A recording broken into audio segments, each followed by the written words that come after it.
안녕하세요. 저는 직장 생활을 하고 있는 30대 여성입니다. 결혼한 지 이제 갓 1년 차를 넘겨 아직은 신혼생활을 보내고 있어요. 결혼한 지 얼마 안 됐을 때만 하더라도 늘 바쁜 직장 생활에 새롭게 맡는 아내와 며느리라는 역할까지 정신이 하나도 없었어요. 하지만 이제는 어느 정도 자리를 잡고 결혼을 통해 새롭게 만난 인연들과도 어느 정도 익숙해졌습니다. 남편과는 연애 시절부터 대화도 많이 하고 정서적으로나 사고방식이 공통점이 많아서 통하는 부분이 참 많았어요. 하지만 남편과 이렇듯 제가 잘 통한다고 해서 남편의 식구들인 시댁 식구들까지 잘 통하리라는 법은 없었죠. 아마 결혼하면서 시댁 식구 때문에 곤란을 겪는 많은 분들께선 공감하시겠지만 사실 결혼 아니면 평생 만날 일 없는 사람들이지 않습니까? 운이 좋아서 시댁 식구들 모두와 둥글게 잘 지낼 수 있다면 그보다 더할 나위가 없겠지만 생전 처음 보는 사람들이 갑작스럽게 가족으로 엮이는 건데 그렇게 찰떡같이 잘 맞는 건 대단한 행운이겠죠. 저 역시 그러했습니다. 결혼하고 난 후 생각지도 못하게 크고 작은 사건들을 겪게 되면서 나름대로 우여곡절을 겪어야 했으니까요. 아니, 우리는 동서가 그런 줄은 꿈에도 몰랐지. 그래, 우리가 알았으면 그런 소리 왜 했겠어. 형님들이 아시든 모르시든 간에 저는 똑같은 사람인데 대접이 이렇게나 달라질 줄은 몰랐네요. 아무리 요즘 시대에 조건 따지는 게 당연한 일처럼 받아들여진다고 하지만 그래도 가족으로 엮인 사람들한테까지 대접을 받는 게 달갑지는 않더라고요. 더군다나 사람 조건 따져가며 대하는 태도를 손바닥 뒤집듯 하는 행동은 기가 막히다 못해 다소 한심스럽게까지 느껴졌습니다. 제가 동서들에게 어떤 취급을 당했기에 여러분들께 이런 하소연까지 하게 된 건지 궁금하신가요? 지금부터 저한테 있었던 일들, 사소한 것들까지 낱낱이 다 말씀드릴게요. 남편과는 산악재단 관련 일을 하다 처음으로 만나게 되었어요. 저도 그렇고 남편도 그렇고 공부를 제법 깊게 했다면 깊게 한 편이었고, 당시에는 지금의 직장이 아닌 교육 관련 일을 하고 있었기에 직업적인 접점도 있는 편이었습니다. 처음 만났을 때부터 이성적으로 접근했던 건 아니었으나 어쨌든 간에 인간적으로도 가치관이 이렇게 잘 통하는 사람을 만나기는 쉽지 않은 일이었기 때문에 쉽게 남편과 가까워질 수 있었죠. 국내에 들어오고 난 후 간만에 만나는 마음이 통하는 사람이었기 때문에 더더욱 남편에게 끌렸던 것 같습니다. 여기까지 말하면 짐작을 하셨겠지만 제가 외국 생활을 제법 오래 했습니다. 20대의 거의 대부분을 미국에서 보냈다고 보시면 될 거예요. 고등학교 마치고 학원 문제로 미국에 건너간 뒤 인턴 생활과 석사까지 쭉 그곳에서 마쳤습니다. 미국에서 한국 들어오는 비행기 값이 한두 푼도 아니고 제가 그렇다고 대단한 부잣집들도 아니었기 때문에 그 기간 동안 쉽게 한국에 들어오기 어려웠습니다. 집에 유학을 한 가족이 있거나 혹은 본인이 유학생 경험이 있으시다면 아시겠지만 이거 참 돈이 여간 들어가는 일이 아니에요. 물론 저희 가족들이나 부모님들께서 제 생각해 주신다고 그저 저 잘 되라는 생각으로 제 학비로 들어가는 돈에 아까운 티 한 번 내지 않으셨으나 그렇다고 해서 그걸 받는 제 입장이 편할 수만은 없었어요. 집안에 형제가 저 하나뿐인 것도 아니었고 저를 제외하더라도 대학 다녀야 할 동생도 있었으니까요. 거기다 다른 유럽 등지의 대학이 비교적 학비가 저렴한 것에 비해 아직까지 영미권 대학은 학비가 굉장히 높은 편입니다. 거기다 학교 입학만 한다고 전부가 아니에요. 한국에서는 대입시험인 수능에서 좋은 점수를 얻어 대학에 입학하기까지가 참 힘들지 않습니까? 그래도 좋은 학교 한번 들어가고 나면 어지간히 학점 관리를 엉망으로 하거나 사고를 치지 않으면 졸업하는 게 입학만큼 어려운 편은 아니잖아요. 그런데 미국 대학은 입학보다 졸업이 훨씬 어려워요. 물론 입학도 쉬운 건 아닙니다만 좋은 학교 입학했다고 들떠서 학업에 소홀하고 놀러 다니기만 했다가는 번번이 졸업 허가를 받지 못해 대학 졸업장 따기가 결코 수월하지 않습니다. 실제로 제 주변에서도 결국 졸업장을 따지 못하고 수료에 그친 사례도 여러 번 본 적 있어요. 뭐 그런 친구들이야 그래도 본토에서 생활하는 친구들이고 집안도 빵빵한 편이니 먹고 사는데 별 문제는 없겠지만 가뜩이나 연고도 없는 곳에 홀로 건너온 유학생 입장에서는 안 될 말이었습니다. 어떻게든 이 학교 무사히 졸업해서 좋은 직장 잡아 취업해 안정적인 생활을 할 수 있도록 노력해야만 했습니다. 그거 하나 생각해서 이역만리 떠난 딸 자식 뒷바라지에 여념이 없는 가족들을 생각하면 더더욱 그랬죠. 그럼에도 불구하고 비싼 물가에 돈 들어갈 일은 천지였고 열심히 대학 생활하는 와중에도 방학마다 인턴십 프로그램 등에 참가하며 돈 모으는 일을 게을리하지 않았습니다. 그렇게라도 해야 간신히 학교 다니면서라도 부족하지 않을 정도의 생활을 할 수 있었어요. 학비야 어떻게든 부모님이 피땀 흘려 보내주신 돈으로 해결한다고 쳐도 차마 학비 이외에 들어가는 돈까지 다 바랄 수는 없었습니다. 저도 염치가 있지 국내 사립대에 서너 배는 되는 학비 받아 챙기면서 다른 것까지 요구할 수는 없었어요. 애초에 제가 욕심을 부리지 않았더라면 미국까지 와서 공부하는 일도 없었을 테고요.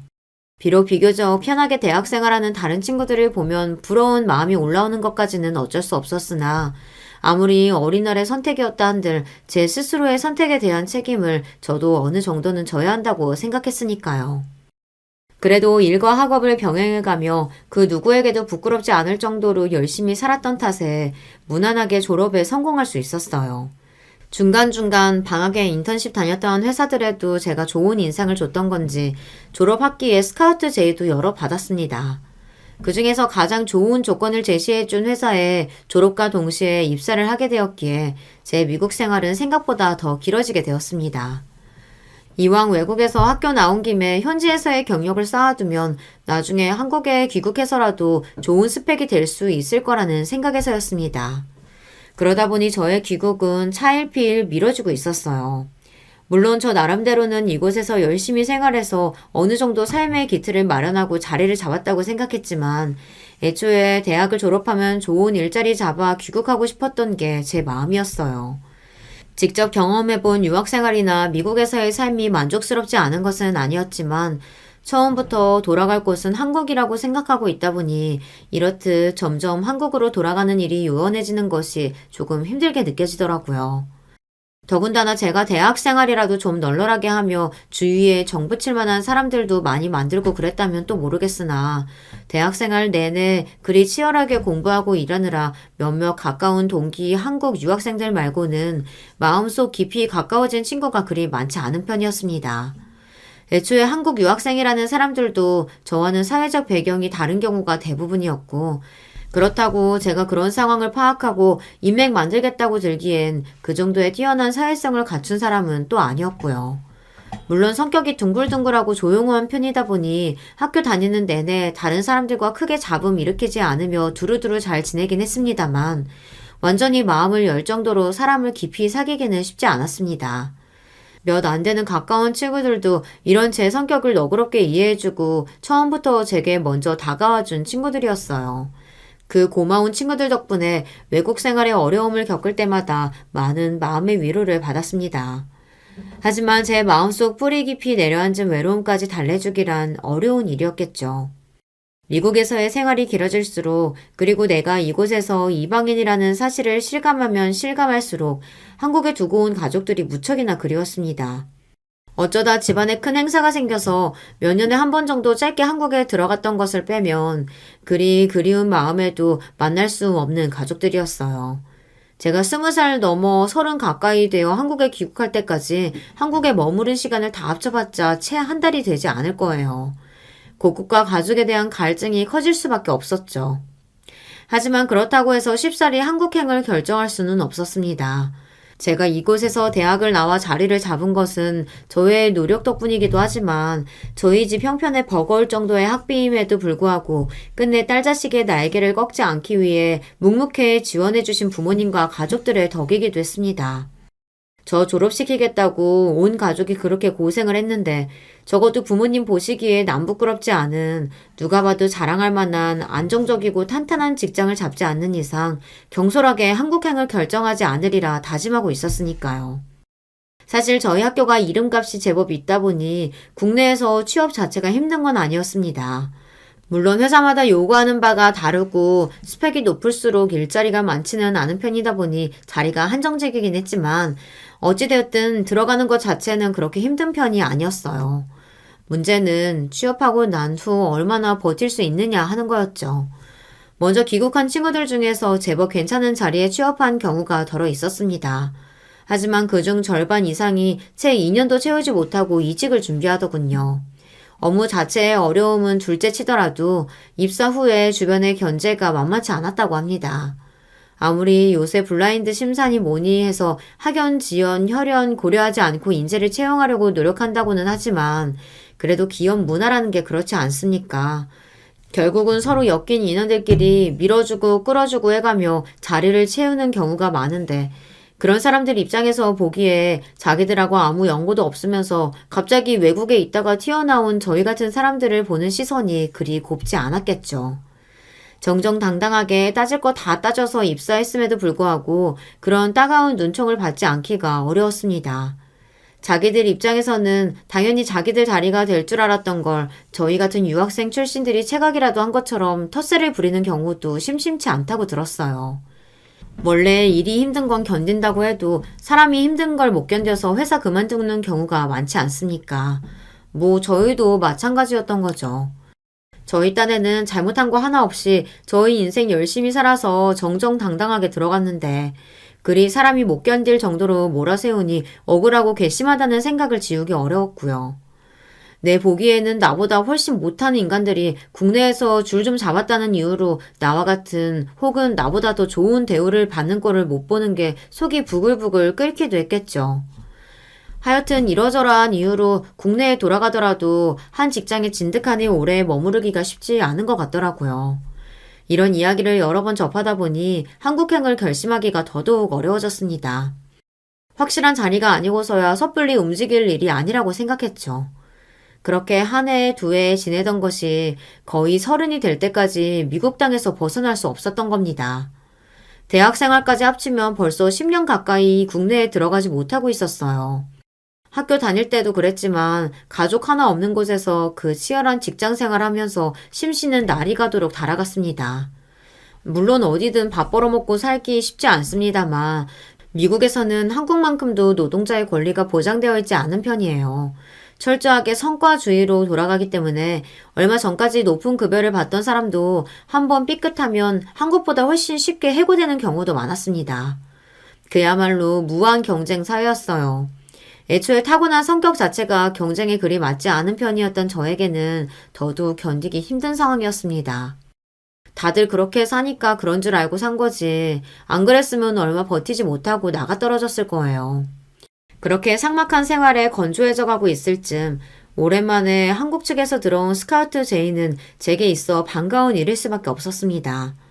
물론 그럼에도 불구하고 이 제안이 나를 한국에서 제대로 뿌리내리고 살 수 있게 해줄 수 있을지 철저하게 따져봐야 하긴 했지만 당장이라도 덥석 물고 한국에 돌아가고 싶은 마음이었어요.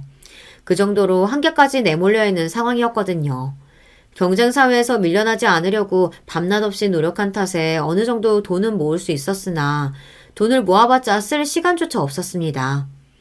처음 이곳으로 떠나올 때는 잘 배우고 좋은 스펙 쌓아 돌아가서 좋은 데 취직해 나 학교 보낸다고 고생하신 우리 엄마 아빠 호강시켜드리고 나도 조금은 삶의 여유를 누리며 살아가고 싶었다는 생각뿐이었는데 처음에 생각했던 제 목표와는 너무나도 동떨어진 생활을 하고 있었습니다.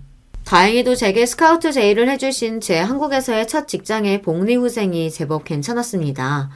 이만하면 최상급은 아니라고 하더라도 귀국한 지 얼마 되지도 않아 지쳐 나가 떨어지지는 않겠다는 결론에 주저없이 한국으로 돌아가는 짐을 쌌습니다.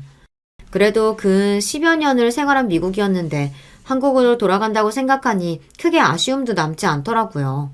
미국은 저를 이만큼 성장시켜준 고마운 곳이기도 하지만 결국 제가 평생을 머무를 수 있는 곳이라고 생각하지는 않았던 것 같습니다. 그렇게 미국을 떠나 그토록 그리워했던 제 가족의 품으로 다시 돌아올 수 있게 되었어요. 처음 얼마간은 오랜만에 시작하는 한국 생활에 옮겨온 곳에서의 새로운 직장 생활까지 정신이 하나도 없더라고요. 어디나 일하는 곳 쉽지 않다는 건 알고 있었으나 그래도 한국의 직장 생활과 기업 문화는 또 미국하고는 다르더라고요. 미국에서도 그런 생활에 적응하기가 쉽지 않았는데 한국에서는 또 한국대로 적응이 결코 쉽지는 않았습니다. 게다가 미리 들어온 친구들이 경고했듯 이미 학연, 지연 등을 바탕으로 자기들끼리 세력이 나뉘어져 있는 사람들 사이에서 인적 기반 없이 회사에 적응하는 일이 결코 녹록치만은 않았습니다. 한국 사회의 지인 끌어주기가 이렇게 엄청나다는 걸 실감한 순간이기도 했어요. 그래도 사람들이 다들 머리가 돌아가서 대놓고 저 같은 해외 대학 출신들을 배척하지는 못했으나 기회가 될 때마다 본인 출신 학교의 후배들에게 더 기회를 몰아준다는 걸 눈치채기 어렵지 않았습니다. 뭐 사람 심리라는 게 이왕이면 자기 가까운 사람 잘 되기를 바라는 건 맞으니 어쩔 수 없는 부분이라고 생각하면서도 아예 억울한 마음을 내리 누를 수만은 없었죠. 저들 역시 이 안에서 살아남겠다고 노력했겠지만 저 역시 남들 보기 부끄럽지 않을 정도로 노력하면서 쌓아온 세월이었으니까요. 그러던 와중에 남편을 만나게 되어 마음의 위로를 많이 받았어요. 남편 역시 이러다 만난 사람이다 보니 이런 관행을 잘 알고 있었습니다. 국내 유수의 대학을 졸업한 남편은 이런 한국 사회 학연 지원의 혜택의 중심에 있는 사람이었으나 그럼에도 불구하고 본인과 다른 환경에 처한 제 입장을 잘 고려하고 배려해 줄 줄 아는 사람이었습니다. 남편은 서울대학교 출신이에요. 아무래도 국내에서 최고로 손꼽히는 대학 출신이다 보니 어디든 한 자리 한다는 사람들 중에는 꼭 이 학교 출신들이 있었습니다. 저와는 달리 사교성이 좋고 싹싹한 남편이었으니 이런 이점은 더욱 빛을 발했을 거예요. 하지만 그런 점을 알고 있었음에도 불구하고 인맥에 기대려들지 않고 항상 노력을 게을리하지 않으며 자기 힘으로 성취하고자 하는 남편의 진취적인 성격과 마음가짐이 참 돋보였습니다.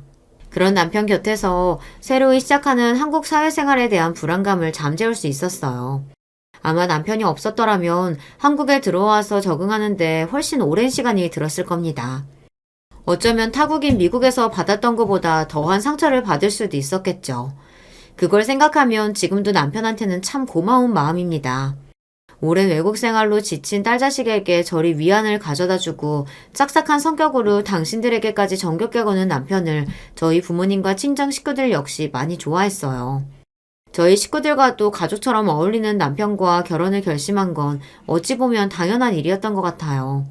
시부모님 역시 남편처럼 정이 많고 따스한 분이셨어요.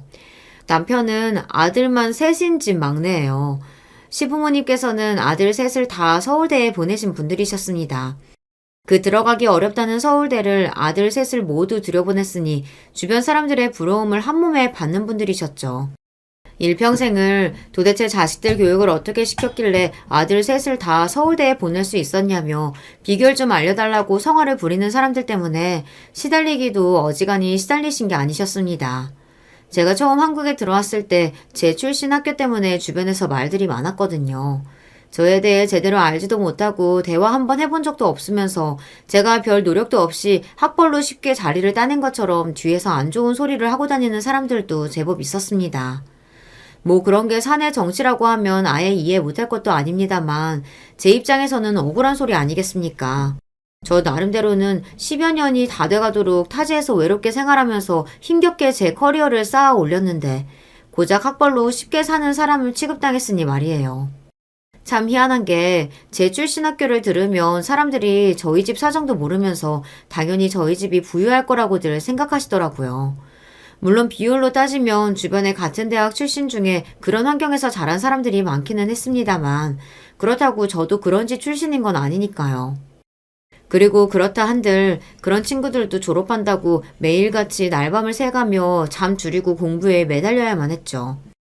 원래 남의 성취라는 게 자기가 겪은 일이 아니다 보니 참 쉽게 느껴지지만 당사자에게는 그게 또 다른 문제 아니겠습니까? 잘 알지도 못하면서 내 노력을 폄하하고 깎아내리려 드는 사람들에게 시달리다 보니 한국 들어오고 나서 아예 저 나온 학교 얘기 꺼내는 것만으로도 피곤해지더라고요. 괜히 안 들어도 될 소리 일일이 대꾸해주는 것도 성가신 일이었고요. 물론 직장에서야 이미 어느 정도 제 배경에 대한 소식이 쫙 퍼져 있으니 이제 와서 그런 소리 하지 않는다고 한들 큰 효과는 없었지만 밖에서 다른 사람 만난 일이 있으면 굳이 제 출신 학교 이야기를 꺼내지는 않았습니다. 처음 시부모님께 인사드렸을 때 제가 미국 생활을 오래 하고 거기서 학교까지 나왔다는 걸 알고 두 분 눈이 호기심으로 반짝였어요.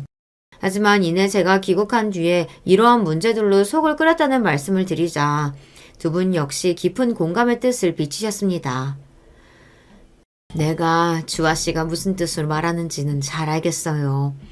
우리 상훈이도 그렇고 얘 위로 형 둘이 있는 녀석들도 다 서울대를 보내놔서 그런지 이 사람이나 나나 꽤나 배운 사람들이라고 다들 착각하더라고. 사실 둘 다 찢어지게 가난한 집에서 태어나서 고등학교나 겨우 졸업한 얼마 배우지도 못한 사람들인데 말이지. 그런 사람들 앞에서 처음에 고졸이라는 얘기하기가 얼마나 민망하고 부끄럽던지. 우리가 절대로 만만하게 살아온 게 아니고 열심히 살아왔다고 자부하면서도 그렇게 당연하다는 듯이 학벌 얘기 꺼내는 데서는 사람이 어쩔 수 없이 작아지더라고.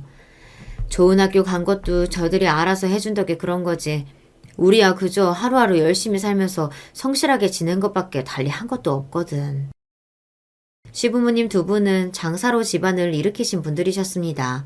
사람이 사는 길에 대학만 있는 것도 아니고 그저 다른 이들에게 죄짓지 않고 부끄럽지 않게 살면서 본인 노력으로 일군 것들은 모두 자랑스럽게 생각해야 마땅하다고 저는 생각하고 있으나 사실 세상 돌아가는 게 꼭 그렇지만은 않지 않습니까? 사람이 지식이 많다고 해서 꼭 지혜로운 법도 아니고 학벌이 좋다고 해서 인격적으로 훌륭하다고 보장받는 것도 아닌데 아무래도 그런 사람들을 사회적으로 더 취급해주는 게 맞긴 하니까요. 조금 결이 다르기는 하지만 학벌 얘기 꺼내는 걸 불편해한다는 점에서는 시부모님과 제 가치관이 일치하는 편이었습니다. 어딜 가든 남말하기 좋아하는 사람들이야 늘 있는 법이지. 이런 얘기가 불편하게 여겨질 수도 있어. 특히나 주아양은 귀국하고 나서 학벌 문제로 시달리는 일이 많았으니 우리랑 경우는 다르다고 해도 그 마음이 이해가지 않는 건 아니네요. 참, 이럴 때는 많이 배운 사람들도 좋은 면만 있는 건 아니구먼. 그래서 굳이 꼭 필요한 경우가 아니면 제 학벌에 대한 이야기를 가급적이면 일부러 꺼내지 말아주십사 하는 제 부탁을 흔쾌히 들어주신 시부모님이셨습니다. 사실 유학파 며느리 보면 시부모님 입장에서는 주위 지인들에게 자랑하고 싶으실 법도 한데 이런 부분까지 저를 배려해 주시는 모습 역시 남편이 저런 부모님을 닮아서 성정이 저런 거구나 하고 생각하게 되더라고요. 어떻게 되었든 간에 저한테는 감사한 일이었죠. 그게 칭찬에서 비롯되었건 시기에서 비롯되었건 제 학벌에 대한 얘기가 나올 때마다 어색한 미소로 처음 보는 사람들을 응대하는 일은 피로도가 높은 일이었으니까 말입니다. 그래서 따로 시부모님만 먼저 뵙고 난 후 나머지 시댁 식구들 만났을 때 굳이 제 학교 이야기가 더 나오지는 않았습니다. 온 가족이 함께 모이는 자리 이전에 막내 동생 새색시대 아가씨가 궁금하다는 성화에 우선 남편의 두 형님들, 즉 제 아주버님들과 먼저 대면하게 되었습니다. 처음 만나는 사이끼리 하는 일이나 서로의 집안 이야기 등을 나누다 자연스럽게 학교 이야기도 나오게 되었습니다. 아무래도 삼형제 모두 서울대를 나왔다 보니 이야기하는 도중에 본인들 모교 이야기가 자연스럽게 나오더라고요. 일부러 국내 최고 대학에 나왔다고 티를 내거나 하는 것이 아니라 그 형제들 사이에서는 당연한 일이다 보니 나온 이야기라는 걸 눈치챌 수 있었어요. 저야 뭐 국내 대학 사정은 잘 모르니까 잠자코 있었죠.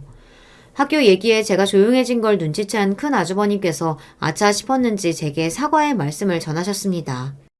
아이고, 세 사람 불러놓고 나서 너무 우리끼리만 얘기했네. 미안해요. 이렇게 남자들이 배려심이 없어. 내가 내 얘기 아니라고 너무 입 다물고 있었던 게 오히려 아주버님들을 불편하게 했나 싶어 저는 그저 괜찮다고 손사래를 치며 이렇게 이야기했습니다. 아니에요. 그냥 제가 국내 대학 사정은 잘 몰라서요. 하시는 말씀 재밌게 잘 듣고 있어요.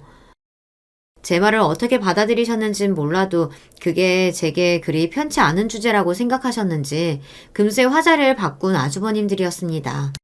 두 분 모두 말재주가 뛰어나신 편이라 시간 가는 줄 모르고 즐거운 자리였어요.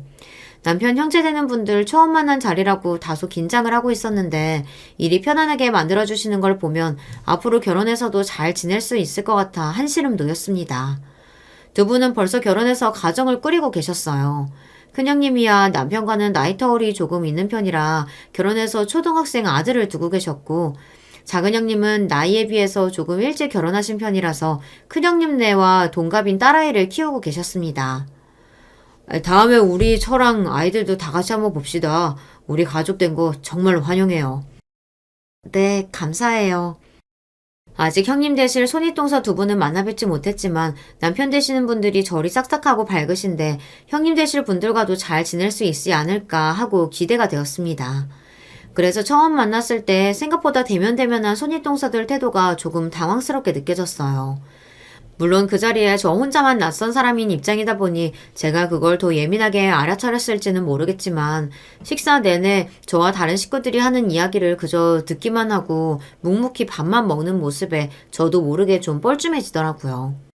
더군다나 그날의 주인공 격인 제 쪽으로는 눈길도 한번 제대로 안 줬으니 제 입장에서는 그 두 사람이 저를 그다지 반가워하지 않는다는 걸 알아차리는 게 어렵지 않았습니다.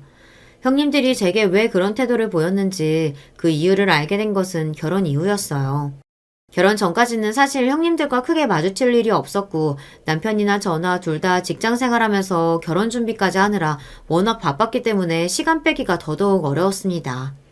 게다가 결혼과 관련된 준비하는 일들은 양가 부모님 도움을 많이 받았기 때문에 시간이 난다고 하더라도 양가 부모님들 뵙는데 더 많은 시간을 할애하게 되었어요. 결혼하고 나서도 얼마간은 신혼생활에 적응하느라 형님들까지 신경 쓸 정신이 없었죠. 어느 정도 생활에 적응이 되고 난 후에야 대충의 상황 돌아가는 꼴을 파악할 수 있게 되었습니다. 그날은 둘째 아주머님 부부가 부부 동반 모임에 참석한다고 시조카인 영지를 저희 부부에게 맡기신 날이었어요. 마침 주말이기도 했고 결혼 이후에 아직은 어색한 사이였던 시조카와 조금은 가까워질 수 있지 않을까 하는 기대에 흔쾌히 아이를 봐드리기로 했습니다. 그렇게 저희 집으로 온 아이는 책가방이 빵빵하도록 책을 짊어지고 왔습니다. 주말임에도 불구하고 쉴 새 없이 학원이며 학교 숙제가 잔뜩 쌓여 있어서 새 식구가 된 작은엄마에게 쑥스러워 기어들어가는 목소리로 겨우 인사만 하고 고개를 받고 공부만 하는 아이였습니다. 그래도 주말인데 아직 중학생도 되지 않은 아이가 저 많은 숙제에 파묻혀서 쉬지도 못하고 있는 걸 보니 마음이 좀 안 좋더라고요. 요즘 애들 학원 가지 않으면 친구들하고 어울리기도 어렵다는 얘기 정도야 들어서 알고 있었습니다만 그래도 저건 좀 과하다 싶었어요. 남편도 오랜만에 조카와 놀아줄 생각에 은근히 기대하고 있다가 아이가 훌쩍은 표정으로 문제집만 들이입다 풀어대고 있으니 조금 당황스러워 보였습니다. 그래서 잠시라도 쉬게 만들어주고 싶어 아이 좋아할 만한 간식을 내어주며 조심스럽게 물었어요. 영지야, 평소에도 숙제가 이렇게 많아? 네. 그래도 오늘 여기 오려고 어제 밤늦게까지 숙제 많이 해서 오늘은 별로 많은 편 아니에요. 삼촌집까지 와서 책만 들여다보고 있는 저를 책망하는 줄 알았는지 아이가 풀이 죽어 기어 들어가는 소리로 말했습니다. 괜히 애 신경 쓰게 하는 건가 싶어 서둘러 말했어요. 괜찮아. 벌써부터 이렇게 열심히 공부하는 거 보니까 기특해서 그래. 그럼 삼촌이랑 숙모랑 같이 남은 거 얼른 풀고 재밌는 거 하고 놀까? 그제야 아이 표정이 좀 풀어지더라고요. 양쪽에 삼촌과 숙모가 붙어 앉아 공부를 도와주니 의욕이 샘솟는 듯 했습니다. 그렇게 아이 숙제를 도와주고 일부러 아이 온다고 구비한 보드게임을 하며 즐거운 시간을 보냈습니다. 둘째 아주버님 부부가 아이가 저녁 먹고 한참 놀다 지쳐 잠이 든 무렵에야 아이를 데리러 오셨어요. 아주버님께서는 기분이 좋아 한잔 하셨는지 웃는 낯이 벌겋게 익어 계셨고 운전해야 해서 술을 드시지 않은 둘째 동서가 아이를 챙기셨습니다. 우리 애 봐주느라 고생했네. 아니에요. 저희도 영지랑 즐거운 시간 보내서 재밌었어요. 아이가 숙제가 많아서 많이 놀아주지 못해서 그게 오히려 아쉬운걸요. 그 말은 진심이기도 했지만 저도 모르게 아이 합숙력이 지나치게 많다는 생각에 튀어나온 말이었던 것도 같습니다. 제 말에 살짝 이마에 미간을 찌푸린 둘째 동서가 언제 그랬냐는 듯 표정을 지우고 아이를 데리고 가셨습니다. 그리고 얼마 지나지 않아 시어머니 생신이랑 온 시댁 식구들이 모두 모였습니다. 좋은 날이니만큼 서로 기분 좋은 대화가 오가며 맛있는 음식 먹고 서로의 근황을 주고받았어요. 저 역시 얼마 전 만났던 시조카 영지의 안부를 챙겼습니다. 영지는 그날도 제 몸뚱이만한 책가방에 책이며 문제집을 잔뜩 싸들고 왔더라고요. 저도 모르게 아이가 안쓰럽다는 생각이 들었습니다. 괜히 한번 무거운 가방 드느라 고단했을 아이 어깨를 토닥여주며 제가 말을 붙였어요. 영지야, 오늘도 책을 많이 들고 왔네. 내일까지 해야 할 숙제가 있어서요. 우리 영지가 고생이 많네. 이렇게 열심히 노력해서 영지가 공부를 잘하나 보다. 제 칭찬에 쑥스러웠는지 아이 얼굴이 발그레해졌습니다. 그래도 아직 어린아이인데 놀 때는 좀 놀았으면 싶었어요. 저도 공부를 꽤나 했던 학생이었지만 공부에 대한 능률을 길게 끌고 가려면 풀어줄 땐 또 잘 풀어주는 게 훨씬 효과가 있었거든요. 하지만 제가 그 아이 부모도 아니고 부모님이 엄연히 계시는데 아이 교육 문제에 이러쿵저러쿵 말을 못하는 건 실례되는 일이라는 걸 알았기에 더는 말하지 않고 아이 머리만 쓰다듬어 주었습니다. 후식 내온다고 잠시 주방으로 들어가는 길에 둘째 동서도 제 뒤를 따라오셨어요. 그러더니 저를 보고 대뜸 이러시더라고요. 동서, 우리 예뻐해주는 건 고마운데 그래도 아이 앞에서 그런 식으로 말은 좀 안 했으면 좋겠어. 네? 아까 내가 아이한테 무슨 말실수라도 했나 싶어 제가 했던 말을 곱씹어 보았습니다. 그런데 딱히 뭐가 잘못됐는지 잘 모르겠더라고요. 혹시 내가 아이에게 실수될 만한 말을 했나 싶어 다시 되물었습니다. 형님, 혹시 제가 실수한 게 있을까요? 알려주시면 다음부터는 조심할 테니까 말씀 좀 해주세요. 아니, 학생이 공부하는 게 당연한 일이지. 그걸 가지고 고생스럽다고 하는 건 좀 아니지 않아? 우리의 학습량이 그렇게 많은 편도 아니야. 요새 애들은 다 저만큼은 한다고. 그런데 괜히 동서가 이상한 바람 불어넣어서 애 허튼 생각이라도 할까 봐서 그래. 지금도 저기서 더 놀리고 싶은 걸 조절하고 있는 중인데 그렇게 공부 너무 많이 한다는 식으로 했다가 애가 깨라도 부리면 골치 아파지는 건 내 쪽이라고. 제 딴에는 아이가 너무 어린 나이부터 공부한다고 애를 너무 먹는 것 같아서 한 소리였는데 아이 공부 스케줄 관리하는 엄마 입장에서는 자기 일도 아닌 문제에 괜히 입댄 것처럼 느껴질 수도 있다는 생각이 들더라고요. 물론 그럴 의도는 아니었습니다만 상대방이 그렇게 느꼈다고 하면 조심해야 하는 게 맞다고 생각했어요. 그래서 답했습니다. 죄송해요, 형님. 제 딴에는 영지가 너무 애쓰는 것 같아서 안쓰러워서 한 말이었는데 제가 자세한 사정도 모르면서 너무 쉽게 말했던 것 같아요. 앞으로는 신경 쓸게요. 그래. 뭐 그렇게 얘기해주니 더 할 말은 없네. 동서야 모르겠지만 원래 대학 가서 사람 구실하려면 지금부터 공부의 길을 들여놓는 게 참 중요하다고. 동서가 경험해본 일이 아니라서 잘 몰라서 그런 거라고. 이번에는 그냥 넘어갈게. 앞으로는 신경 좀 써줘. 그러고는 밖으로 쏙 나가버리는 둘째 동서였습니다. 갑작스레 들어온 뜻밖의 말에 저는 어안이 벙벙해졌어요. 아니, 저도 고등학교 때까지는 치열하다는 대한민국 교육을 경험해봤고, 비록 국내 대학은 아니라 하더라도 외국에서 대학 생활도 질리도록 해봤고요. 이런 문제에 완전히 문외 아닌 것처럼 취급하는 것도 모자라 조금은 무시당한 기분이 들어 기분이 찜찜했지만, 이렇게까지 생각하는 건 내가 너무 과하게 해석한 건가 싶어 애써 떨떠름한 기분을 떨쳐내려 노력했습니다. 시댁에 모이는 일이 잦아질수록 저를 대하는 두 동서들의 태도가 더욱 확실하게 느껴졌습니다. 동서들이 붙어있을 때마다 단연 가장 많이 나오는 주제는 역시 아이들 교육 문제였어요. 제가 결혼한 지도 얼마 안 되었고 아이도 없다 보니 두 분이 말씀하실 때 멀뚱하게 듣고 있는 것 말고는 딱히 할 말도 없었습니다. 애초에 그 둘이 지내온 시간이 저보다 훨씬 길었고 공통적인 관심사도 없이 아이들 교육 문제만 나오는데 화제에 끼어들기가 쉽지 않았죠. 은근히 그 둘이 저를 따돌리는 기분이 들었으나 설마 나하고 무슨 척질 일이 있는 것도 아닌데 일부러 그러기야 하겠나 생각했어요. 아, 너무 우리들끼리 떠들었네. 아무래도 우리가 엄마다 보니 이런 데 관심이 갈 수밖에 없더라고. 동서도 이해하지? 아, 그럼요. 아이들 문제만큼 중요한 게 또 있나요. 그래. 자기 듣기에는 뭔 소린가 싶겠지만 그래도 동서도 들어둬서 나쁠 건 없을 거야. 지금껏 동서야 대학을 다녀본 것도 아니고 무슨 소린가 싶겠지만 우리 도련님하고 결혼한 이상 애가 생기면 당연히 대학을 보내야 할 거 아냐. 그때 되면 우리한테 이렇게 기동령으로나마 들어둔 걸 감사하게 될걸? 저를 대학 문턱도 밟아오지 못한 사람 취급하는 말에 어리둥절해졌습니다. 그러면서 제게 대단한 은혜라도 베푼 것처럼 구는 두 손윗동서를 보니 그제야 저 둘이 제게 거리를 두는 이유를 깨달을 수 있었어요. 눈치 없이 저 두 사람이 몇 번 만나보지도 않은 새 식구인 저에게 낯을 가리고 있는 게 아닌가 싶었는데 애초에 본인들과는 어울릴 수 없는 보이지 않는 선을 긋고 저를 대한 거였더라고요. 두 동서들은 아주버님들과 캠퍼스 커플 출신으로 둘 모두 서울대 출신이었습니다. 한눈에 보기에도 좋은 대학 나왔다는 자부심이 상당해 보였죠.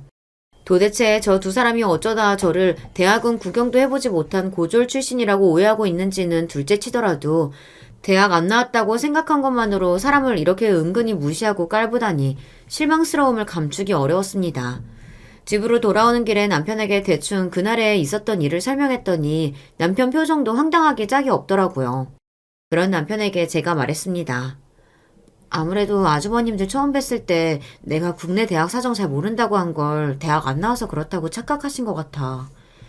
아니, 그걸 착각하고 말고를 떠나서 그렇다고 당신이 고졸인 줄 알았다고? 내가 고졸이라고 생각했다는 거는 나 아무렇지도 않아. 대학 나온 사람만 사람인 것도 아니고.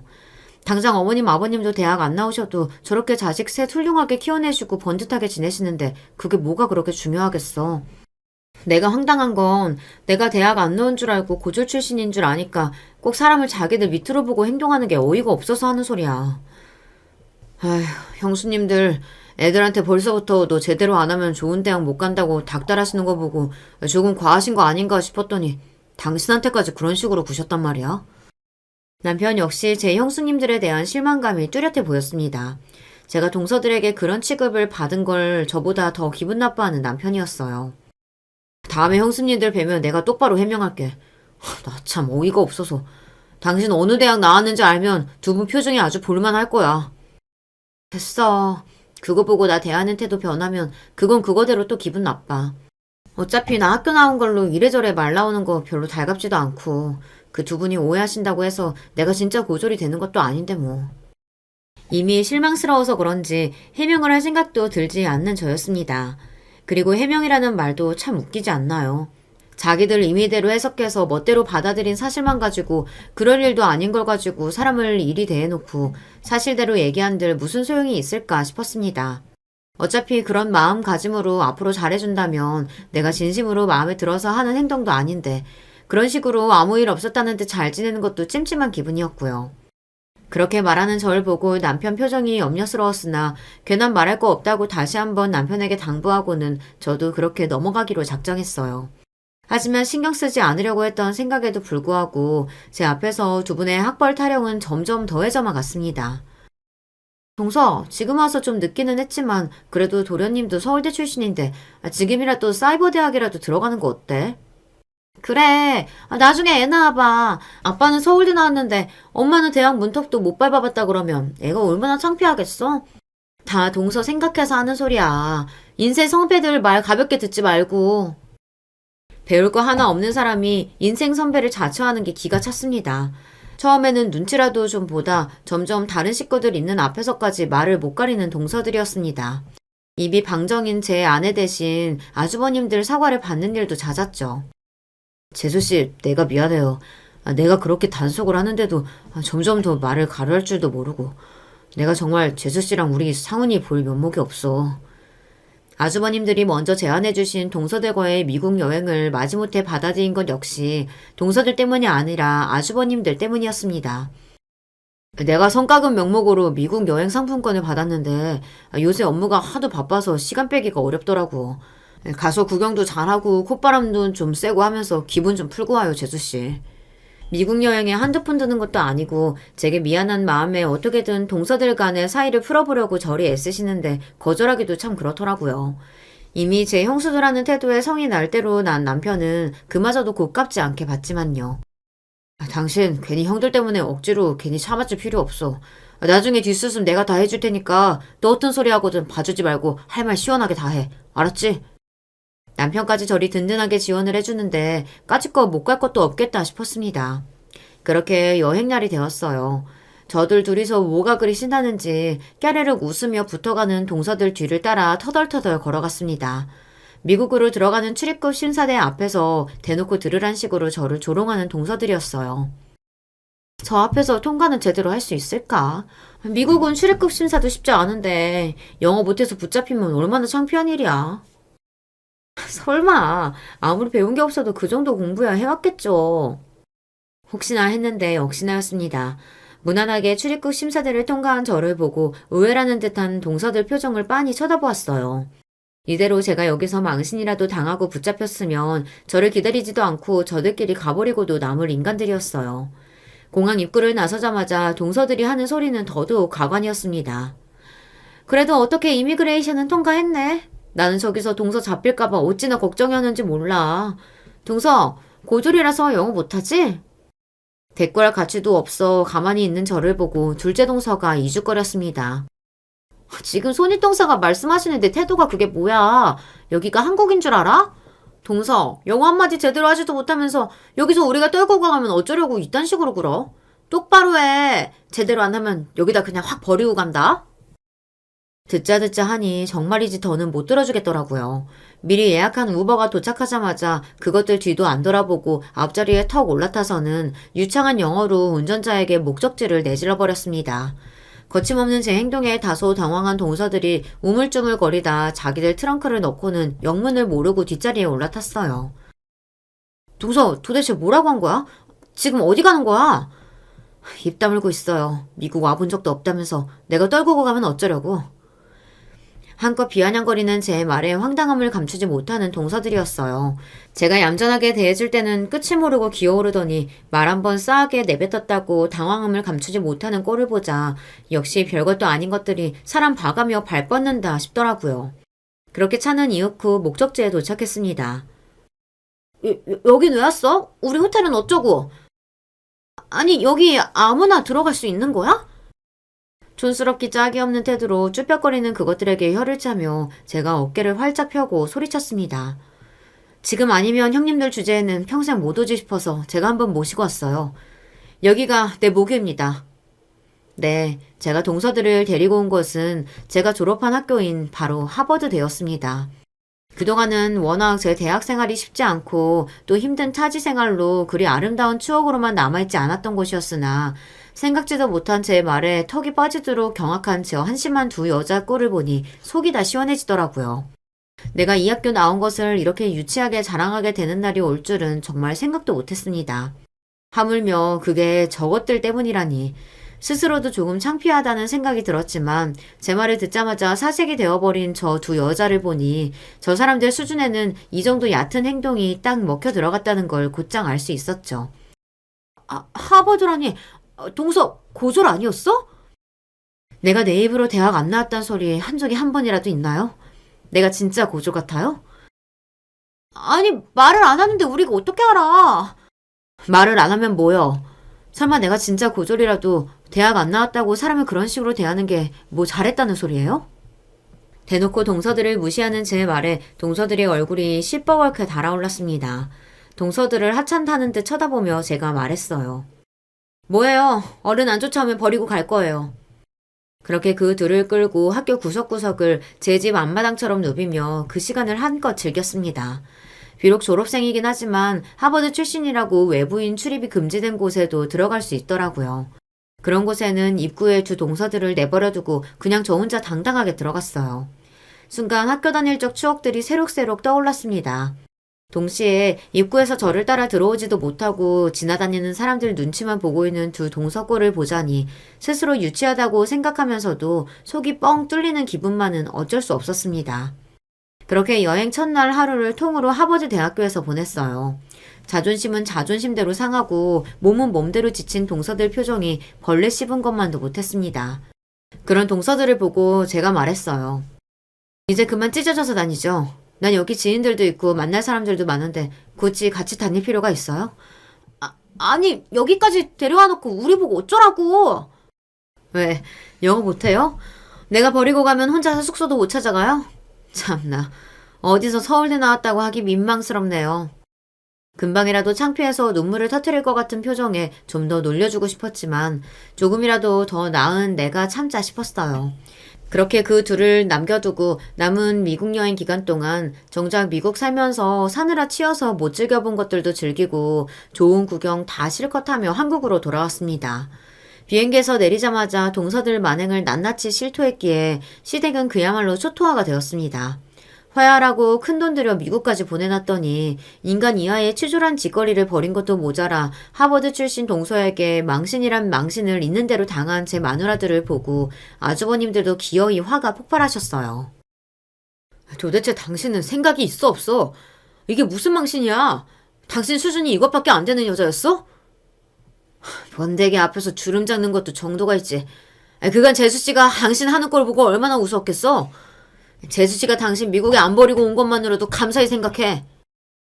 아마 동서들도 살면서 그렇게 큰 수치심을 겪어본 적은 없었을 겁니다. 창피해서 얼굴이 터질 것 같다면서도 대꾸 한마디 못하는 꼴을 보니 그간 쌓인 채증이 확 풀리는 기분이었어요. 더 볼 것도 없이 그 이후로 손윗동서들이 제게 기어오르는 일은 두 번 다시 없었습니다. 기어오르기는커녕 어쩌다 대학 얘기만 나와도 제 눈을 피하는 꼴은 좀 불쌍할 지경이더라고요. 당신들 인생의 가장 큰 자부심이 학벌이었을 테니 제 앞에서는 평생 저리 쪼그라져 살겠죠. 전에 없이 유치한 일을 벌이기는 했습니다만 알터니가 빠진 심정이니 이만하면 잘 정리되었다 싶어요. 사람 참 각양각색이라고 하지만 살다 보니 정말이지 별일이 다 있어요. 이렇게 두 손이 동서들과의 갈등은 잘 마무리되었습니다. 이야기 들어주신 여러분 정말 감사드려요. 안녕하세요. 아이 둘 키우는 엄마입니다. 자식 키우는 것이 보통 일이 아니지만 그래도 눈에 넣어도 하나도 아프지 않을 이 아이들이 조금씩 커가는 모습을 보는 것이 부모로서 인생의 가장 큰 즐거움이겠죠. 그런데 이런 예쁜 아이들이 자라면서 험한 일을 겪는다면 부모의 마음이 당연히 찢어지겠죠. 게다가 아이가 겪었던 그 일을 그 당시 바로가 아니라 시간이 한참 지나서야 알게 되면 아이들에 대한 미안함은 물론 아이들에게 미리 더 집중하지 못했던 스스로를 무척이나 탓하게 된답니다. 아직은 무슨 이야기인지 잘 모르시겠죠? 지금부터 차근히 그 이야기를 풀어나가 보겠습니다. 저는 일만 하고 사느라 비교적 늦은 33살의 나이에 결혼했습니다. 요즘 치고는 그렇게 늦은 나이도 아니지만 그때까지만 해도 노처녀가 드디어 시집 간다면서 친정에서는 다들 환호성을 질렀습니다. 시어머니는 나이 많은 저를 그다지 달가워하지 않았고 어렵게 승낙받은 결혼식이 끝나기가 무섭게 나이가 많으니 얼른 아이를 가지라는 시어머니의 성화에 시달려야 했습니다. 하지만 저희 부부가 아이를 가지기 위해서 정말 많은 노력을 했지만 아이가 잘 들어서지 않았어요. 시어머니는 전통적인 사고방식을 가진 분이라 그런지 아이가 들어서지 않는 것이 은근슬쩍 여자인 저에게 문제가 있는 것처럼 한 번씩 제 속을 긁어 놓으셨습니다. 우리 때는 아들 못 낳으면 쫓겨나는 일이 다반사였는데 세상이 참 좋아졌지 뭐냐? 요새는 아예 작정하고 애 안 낳고 사는 사람들도 많다고 하니 말세야 말세. 시어머니의 이런 말은 겉으로는 애를 안 낳고 사는 딩크족을 욕하는 말 같지만 사실은 아직 애를 낳지 못한 저를 겨냥해서 한 말이었습니다. 그러고 있자면 저희보다 늦게 결혼했음에도 이미 아이를 낳은 손아래 동서가 시어머니가 말리는 척하면서 끼어들곤 했습니다. 어휴, 어머님, 요새는 어디 가서 그런 말씀하시면 큰일 나요. 애 안 낳고 사는 것도 권리라면서 얼마나 당당한데요. 그쵸, 형님? 저는 오히려 형님네가 부러워요. 아휴, 준영이는 이제 태어난 지 5개월이라 그런지 어찌나 손이 많이 가는지 아세요? 저희도 그냥 딩크족으로 살 걸 그랬어요. 저는 사실 시어머니보다 동서의 말이 더 얄미웠습니다. 저희가 안 나오려고 안 나온 것도 아니고 무던히도 노력하는데 안 되는 거 뻔히 알면서도 은근슬쩍 자기는 애 있다는 걸 과시하면서 약 올리는 그 말이 아주 거슬렸거든요. 시댁의 이런 분위기는 계속해서 저에게 스트레스를 주었고 난임에도 스트레스가 더욱 안 좋은 영향을 미치기에 그로 인해 아이는 더 안 들어서고 그렇게 계속 임신이 되지 않으니 다시 스트레스가 쌓이고 정말이지 끊이지 않는 악순환의 연속이었습니다. 게다가 남편은 저보다도 5살이 연하였기 때문에 젊고 팔팔한 남편보다는 당연히 늦게 결혼한 저에게 문제가 있는 것처럼 형성되는 분위기가 정말 싫었습니다. 형님은 그래도 한창 팔팔한 연하 남편이랑 오붓하게 둘이서만 결혼 생활 즐기시니까 얼마나 좋아요. 노산이라고 너무 스트레스 받지 마시고 지금을 즐기세요. 어차피 그 나이에 아기 낳다가 잘못될 수도 있는데 차라리 잘 된 거 아니겠어요? 청취자 여러분도 느껴지시나요? 잘 들어보면 저를 위로하는 말이 아니라 저를 매기는 말이라는 것을요. 네, 사실 오늘 사연에서 가장 중요한 등장인물은 동서라고 해도 과언이 아닙니다. 자식 얘기를 할 것처럼 이야기를 시작하더니 뜬금없이 웬 동서가 가장 중요한 등장인물이냐고요? 이제부터 그 이야기가 어떻게 연결되는지 잘 한번 들어보세요. 동서라는 인간에 대해서 이야기하려면 먼저 서방님 이야기를 해야 해요. 그 전에 동서가 낳고서는 기고만장한 그 금쪽 같은 아예요? 일단은 서방님이랑 속도 위반으로 생긴 아이라 뭐가 그렇게 당당한지 웃기지도 않고요. 그래요. 요새 뭐 속도 위반은 흉도 아니라지만 동서의 평소의 행실을 알면 여러분 모두 그럴 만한 인간이구나 하고 고개를 끄덕이게 되실 겁니다. 일단 말썽꾸러기 도련님 이야기 먼저 하겠습니다. 왜 말썽꾸러기인지는 듣다 보면 알게 되실 거예요. 전문 댄서였던 도련님은 그동안 저희 부부 집에 얹혀 살면서 허구한 날 새벽 늦게 들어오기 일쑤고 저희가 제발 집이 좁고 새벽에 시끄러우니 누구 좀 데려오지 말라고 해도 쉬지 않고 여자를 데려왔습니다. 당연히 데려올 때마다 여자는 바뀌어 있었고요. 들어오자마자 자기 방문을 닫고 들어가서는 데려온 여자랑 무얼 하는지 알 수는 없지만 저는 항상 도련님이 알 수 없는 여자를 데려온 그 다음 날이 제일 싫었습니다. 데려오는 여자들이 하나같이 양아치 같고 염치 없는 것들 뿐이었거든요. 한 번은 이런 일도 있었습니다. 다음날 아침에 제가 빨래를 하려고 빨래통을 뒤적이고 있었는데 갑자기 빨래통에 여자 속옷을 누가 툭 던지면서 언니 이것도 좀 빨아줘요 하는 거예요. 제가 깜짝 놀라서 고개를 들어서 보니 온몸에 문신을 치렁치렁 뒤감은 기집애 하나가 발가벗고서는 자기 속옷을 제게 던진 거였어요. 그러더니 룰루랄라 콧노래를 부르면서 화장실로 가서는 1시간이 넘게 샤워를 하지 않겠어요? 그러고 있자니 도련님이 뒤늦게 끙 기지개를 켜고 일어나서는 형수님 밥 좀 줘요 하면서 하품을 쩍 하고 배를 북북 긁으면서 식탁에 기어나와 앉는 것이었습니다. 도련님의 뻔뻔한 태도야 맨날 보던 것이지만 데려오는 여자들도 어쩜 그렇게 개념이 없는지 한숨밖에 안 나왔습니다. 또 하나 이야기해볼까요? 여느 때처럼 새벽녘에 귀가한 도련님과 도련님이 데려온 또 다른 여자가 휩쓸고 간 자리를 오전에 청소하던 중이었습니다. 도련님의 방 안에는 소주병과 맥주캔, 널브러진 과자 봉지들로 난장판이었습니다.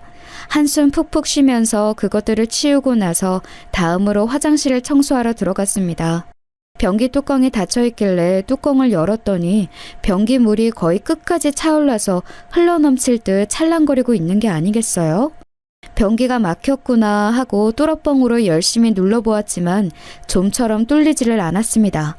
그 와중에 꽉 찬 변기물이 움직이면서 바닥에 떨어져서 튀는데 정말 불쾌하기 짝이 없었습니다. 도저히 안 되겠다 싶어서 고무장갑을 끼고 변기 구멍에 손을 넣어봤더니 무언가 큰 덩어리가 하나 잡히더군요.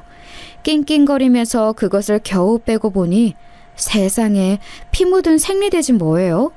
제가 생리대를 거기다 버릴 일은 없으니 누구겠어요? 다름 아닌 어젯밤 도련님이 데려온 기집애가 한 짓이겠지요.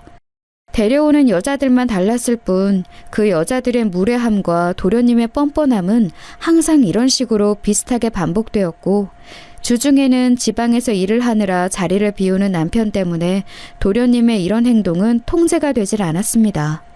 제가 무슨 식모도 아니고 청소부도 아니고 도를 넘는 도련님과 도련님이 데려오는 기집애들의 태도에 저는 너무 열이 받아서 남편한테 네 동생 좀 어떻게 하라고 불만을 터뜨렸습니다. 나 더 이상 네 동생이란 인간이랑 같이 못 사니까 당장 내쫓아. 아니 여보 또 왜 그래? 준영이가 또 말썽 부렸구나. 그치? 다 알면서 뭘 물어? 도련님도 도련님인데 그 맨날 데리고 오는 기집애들이 개념을 어찌나 밥 말아먹었는지 당신도 보면 나랑 똑같은 생각했을 거야. 아이고 여보가 좀 이해해줘. 아버지 여의고 아들처럼 키운 동생이야. 내가 안 돌보면 누가 돌보겠어. 그 자식 장가 갈 때까지만이라도 우리가 조금만 참자. 응? 우리?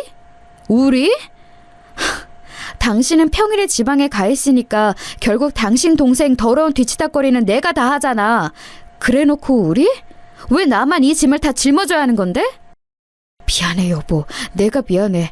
조만간 내가 서울에 새로 일자리 구하니까 그렇게 되면 그 자식도 마음대로 못 굴 거야. 조금만 참아줘 제발. 그리고 결혼을 하기는 한데 장가를 가긴 가는 거냐고.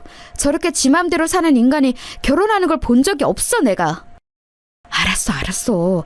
준혁이가 결혼을 하든 안 하든 내년부터는 나가서 살라고 얘기해 볼 테니까 그만 화 풀어. 내년부터는 도련님을 내보내겠다는 말에 간신히 화가 누그러들어 그날의 대화는 마무리가 되었습니다만 의외로 그런 도련님이 저희 집에서 나가는 날은 예상보다 빨리 찾아왔습니다. 어느 날인가 불쑥 결혼을 하겠다고 하면서 저희 부부에게 새색시를 소개하고 싶다고 했습니다.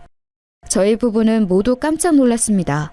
자유로운 영혼 그 자체인 도련님이 결혼을 하다니 무엇보다 이제 이 집에서 나가게 되다니 저는 겉으로는 티를 안 냈지만 속으로는 쾌재를 불렀습니다. 엄마한테 소개하기 전에 먼저 형이랑 형수님한테 소개하고 싶어. 형수님은 집에 한번 보신 적 있을 거예요. 아무튼 이번 주말에 인사 온다니까 예쁘게 좀 봐줘. 도련님의 그 말을 듣는 게 좀 느낌이 쌓였습니다. 제가 전에 본 적이 있다고 한다면 분명히 집에 데려온 여자들 중 한 명일 텐데 그 중에 제 마음에 드는 사람은 단 한 명도 없었거든요.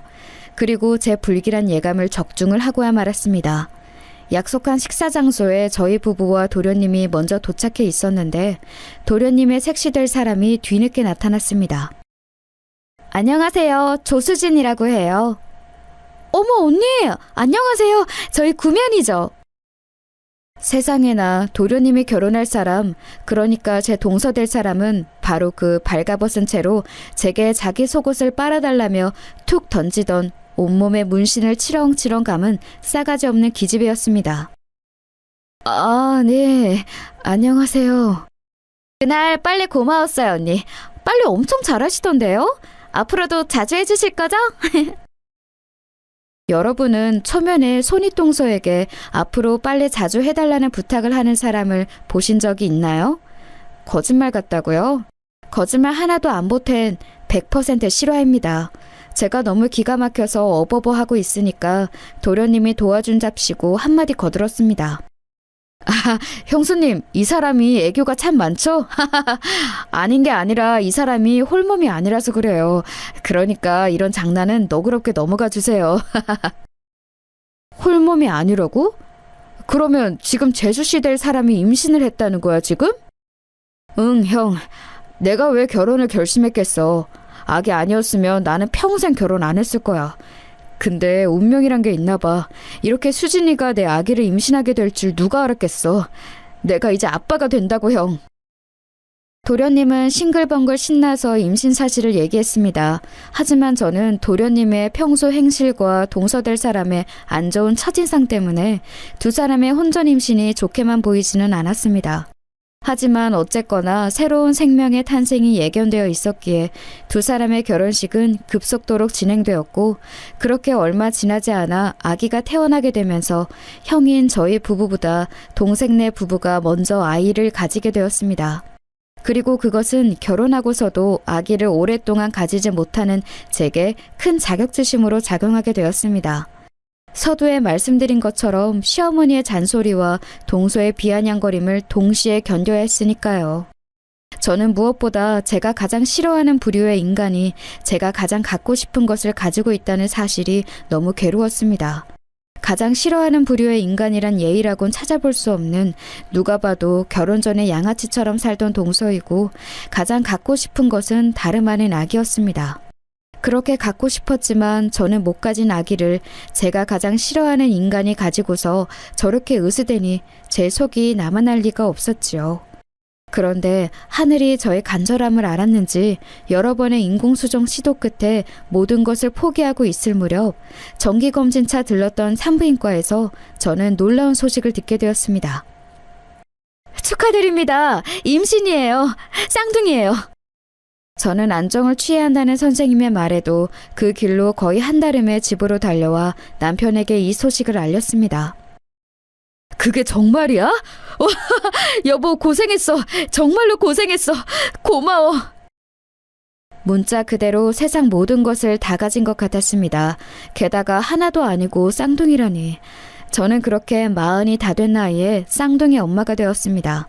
무엇보다도 눈꼴씬 동서에 잘난 채도 더 이상 보지 않아도 돼서 좋았습니다. 어렵게 들어선 아기들인 만큼 저는 지극정성으로 10달을 보냈고 무사히 건강한 쌍둥이 왕자님을 출산했습니다. 그리고 정말 신기하게 아이들이 태어나자마자 신기하게 남편의 사업은 크게 성공 가도를 달리면서 번창하기 시작했습니다.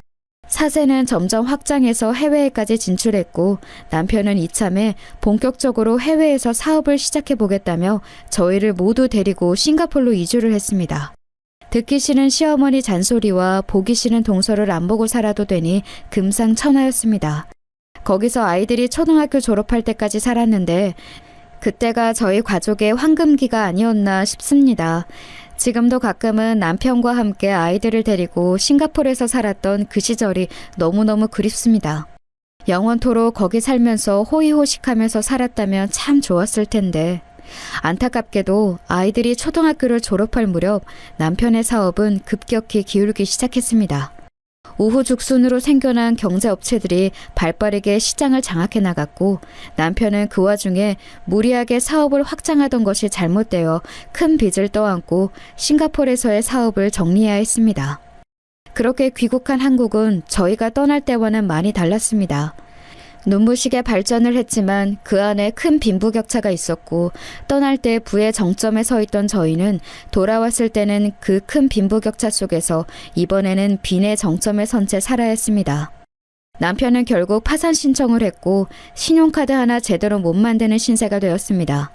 곧 중학교에 들어갈 아이들을 위해 새벽이면 인력시장에 나가서 막노동을 했습니다.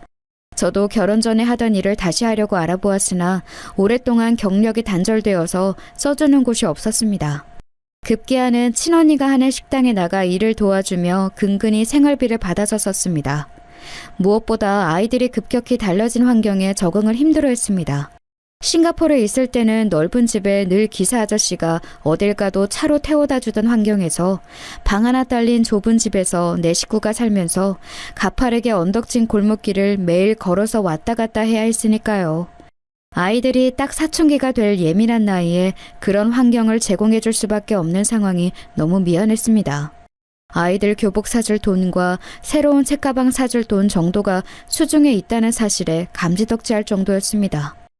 저희의 가정 상황이 이렇게 안 좋게 돌아갈 때쯤 동선에는 마치 약 올리기라도 하듯이 일이 더 잘 풀리기 시작했습니다. 서방님은 결혼과 동시에 댄서일을 은퇴하고 댄스 입시학원을 차렸는데 학생들을 좋은 대학에 몇 번 보내더니 점점 입소문이 나서 학원은 점점 커졌고 그 이후 방송을 몇 번 타더니 이전과는 상상할 수 없을 정도로 규모가 커지고 중국에까지 진출을 해서 학원 법인까지 설립을 하게 되었습니다. 동서는 사모님 소리 들으면서 떵떵거리면서 살게 됐고요. 왜 약올리기라도 하듯이라는 표현을 썼냐면 동서의 기고만장이 하늘을 찌르기 시작했거든요. 그때는 저희 가족이 싱가포르에서 귀국하고 사태를 겨우 수습한 뒤 처음 맞는 설 명절이었습니다. 그동안 저희가 해외에서 사느라 온 시댁 식구가 모이는 것은 10몇 년 만에 처음 모이는 자리였습니다. 아이들도 거의 처음으로 할머니와 작은아버지, 작은어머니를 만나는 자리였죠. 저도 조카 준영이는 아기 때 잠깐 보고 이번에 처음 보는 것이었는데 중학교 3학년이 되는 조카 준영이는 서방님과는 다르게 큰 덩치와 험상궂은 인상에 풍채 좋은 학생으로 자라 있었습니다.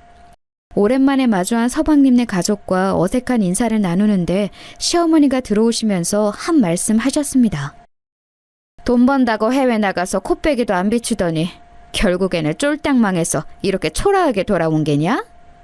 그러게 사람이 분수에 맞게 살아야지 왜 그런 욕심을 부려가지고는. 항상 직설적으로 말씀을 기분 나쁘게 하시는 시어머니를 그동안 안 보고 살아서 좋았는데 시어머니 말대로 쫄딱 망해 돌아와서 시어머니의 기분 나쁜 독설까지 들어야 하니 정말 짜증이 났습니다. 하지만 언제나 그랬듯 핀잔하는 시어머니보다 말리는 척 은근슬쩍 매기는 동서가 더 얄미웠습니다. 아, 어머니, 서방님네가 뭐 일부러 그랬겠어요. 그런 욕심은 누구나 살면서 한 번씩 부려보는 거죠. 물론 우리 그이처럼 욕심을 부려서 그것을 성취하느냐 못하느냐의 차이만 있을 뿐이죠. 동서, 지금 그거 우리 들으라고 하는 말이야? 어머마, 아니요. 저는 그냥 형님네가 안타까워서요. 그리고 도영이, 도준이 이제 중학교 들어가는데 상황이 이렇게 됐으니까 아이들이 얼마나 힘들겠어요. 도영이, 도준아, 언제든지 맛있는 거 먹고 싶으면 이 작은 엄마한테 전화해. 알겠지? 아참, 너희 요번에 세광중 입학한다며? 잘됐다. 여기 준영이 형도 같은 학교야. 이제 3학년. 준영이 너 여기 사촌 동생들 학교에서 만나면 잘 챙겨줘. 알았지? 딱 이 문장만 들으면 조카들 걱정하는 정상적인 작은 어머니 같지만 뒤이어 나오는 말은 여전히 과시욕이 넘치는 변함없는 재수없는 동서의 모습 그대로였습니다. 아, 그리고 형님, 제가 여기 가방이랑 옷가지들 좀 여기 챙겨왔는데 이거 형님 하세요.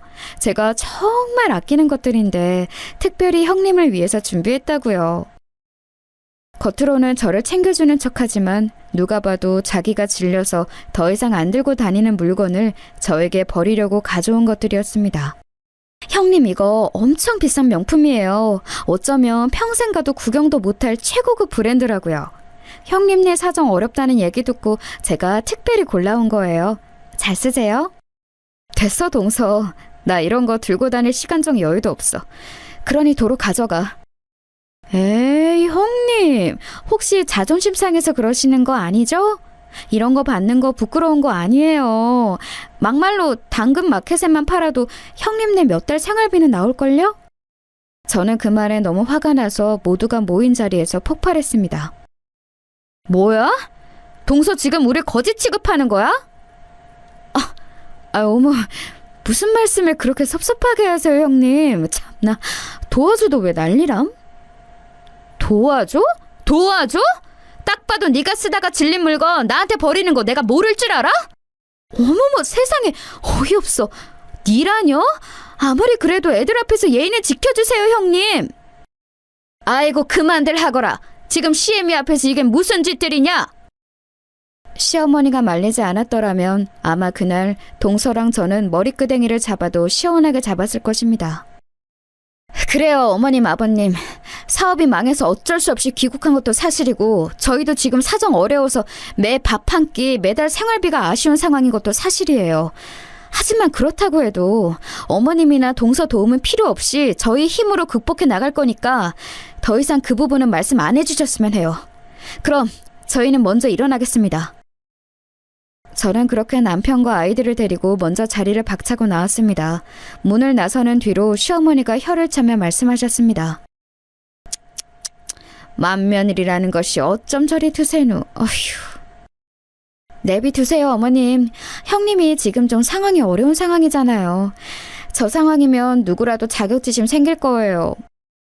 저는 다시금 뒤돌아서 동서의 머리끄댕이를 잡아 뽑고 싶었지만 아이들을 생각해서 꾹 참고 문을 나섰습니다. 남편 사업이 망한 것도 서러운데 제일 싫어하는 인간으로부터 그것으로 비아냥을 받아야 하는 상황이 너무 싫었습니다.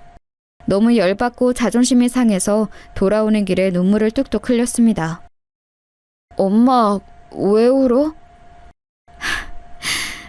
도영아, 도준아, 엄마 아빠가 미안하다. 왜 미안해? 울지마 엄마. 그렇게 설날의 난리는 끝이 났고 어느덧 계절이 바뀌어 아이들이 중학교에 입학을 할 때가 되었습니다. 저는 어려운 집안 상황 속에서도 부디 아이들의 중학교 생활만은 순탄하기를 두 손 모아 간절히 기도했습니다. 하지만 하늘은 저의 그런 간절한 기도를 처참하게 외면했습니다. 아이들이 중학교에 입학한 그 해였습니다.